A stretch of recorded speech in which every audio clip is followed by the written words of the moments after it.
ഒരു കംഫർട്ടായിട്ടുള്ളൊരു ടീമിൻ്റെ കൂടെ വർക്ക് ചെയ്യുമ്പോഴാണ് എപ്പോഴും നല്ലൊരു ഔട്ട്പുട്ട് വരുന്നത്. അത് സാറിൻ്റെ ആ സിനിമകളിലൊക്കെ തന്നെയും അതങ്ങനെ തന്നെ ഉണ്ടായിരുന്നു.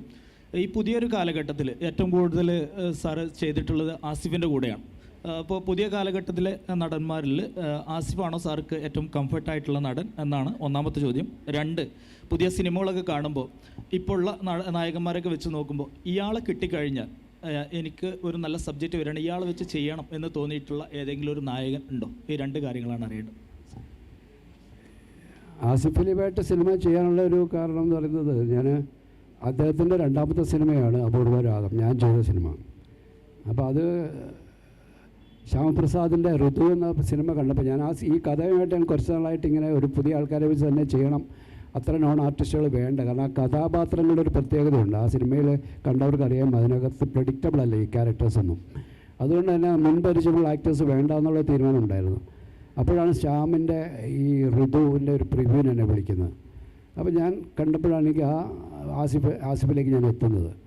പിന്നെ അതിനകത്ത് തന്നെ അഭിനയിച്ച മറ്റേ വിനയ് ഫോർട്ടിൻ്റെ ക്യാരക്ടറാണ് ഏറ്റവും വലിയ അൺപ്രഡിക്റ്റബിൾ ആയിട്ടുള്ള ക്യാരക്ടർ അത്. അപ്പോൾ അയാളിലേക്കും എത്താൻ കഴിഞ്ഞത്. ആ സിനിമ ചെയ്തുകൊണ്ടിരിക്കുമ്പോഴാണ് എനിക്ക് ആസിഫിൻ്റെ ഒരു ടാലൻറ്റിനെ കുറിച്ചുള്ള ഒരു ഞാൻ തന്നെ നേരിട്ട് മനസ്സിലാക്കുന്നത്. ചെയ്തു വരുമ്പോൾ എനിക്ക് തോന്നി ഇയാളൊരു വല്ലാത്ത പൊട്ടൻഷ്യൽ ആക്ടറാണ്, ഭാവിയിൽ ഇയാൾക്ക് ഇവിടെ സസ്റ്റെയിൻ ചെയ്യാൻ പറ്റുന്ന ഒരു ആക്ടറാണെന്ന് തോന്നിയത്. അത് പിന്നീട് സംഭവിച്ചു, നമ്മൾ കണ്ടു. ഇപ്പോൾ കിഷ്കിന്ദ ഗാന്ധിയിൽ കഴിഞ്ഞ ദിവസം ഇവിടെ നിശാഗന്ധിയിൽ ഇവിടെ വെച്ച് അദ്ദേഹം മുഖ്യമന്ത്രിയുടെ കയ്യിൽ നിന്ന് അവാർഡ് മേടിക്കുന്നവരെ അദ്ദേഹം എത്തിയിരിക്കുന്നു.